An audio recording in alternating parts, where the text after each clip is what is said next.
السلام قال: كان أمير المؤمنين عليه السلام يقول لأصحابه: من أقام الصلاة وقال أن يحرم ويكفر يا محسن قد أتاك المسيء، وقد أمرت المحسن أن يتجاوز عن المسيء، وأنت المحسن وأنا المسيء،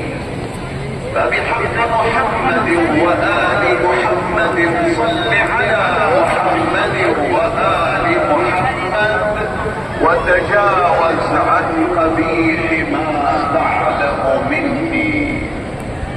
فيقول الله تعالى: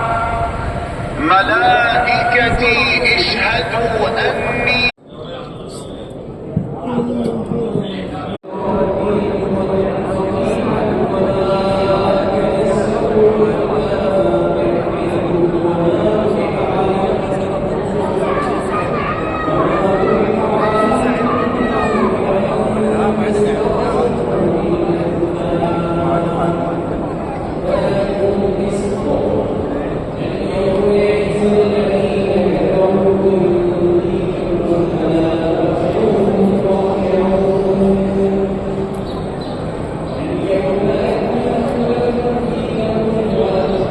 عليكم